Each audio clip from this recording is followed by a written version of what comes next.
Set in now that the St. Joseph School District will have 3 new board members on the Board of Education in just 2 weeks. After voters threw out 3 sitting members of the board on Tuesday, eyes will be on their replacements and the newly formed board for what lies ahead. Those coming on to the board say they're ready to take on this tough job. Here's KQ2's Kylie Thomas with the challenging road ahead.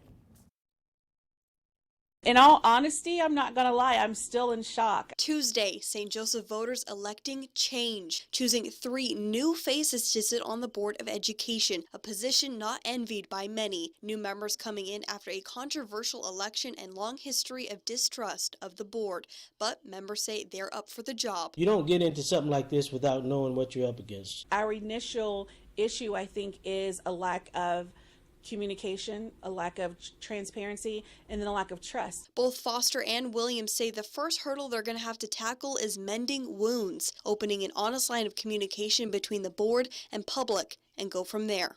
I think bonding with the community is the obvious objective. So what we're going to have to do is figure out a way to include the community in these decisions. If we achieve that one objective, I think some of the other things get a lot easier. After a resounding no on the school bond initiative right-sizing the district down to 2 high schools, members agree they're in for a challenge, finding a solution to the aging facilities and dropping student enrollment. I wouldn't say pressure to make them happy. The pressure that I feel is to do what is best. Board has to listen to the community. They told no. Now you have to ask why.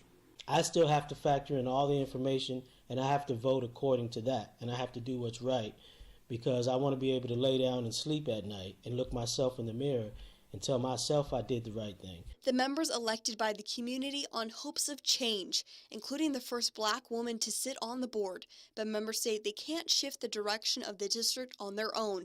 It takes the community to move on and move forward together. People can't keep punishing the board over the mistakes of an old board. People are always asking about change, but what people don't understand is that to get change, you have to be a part of the change.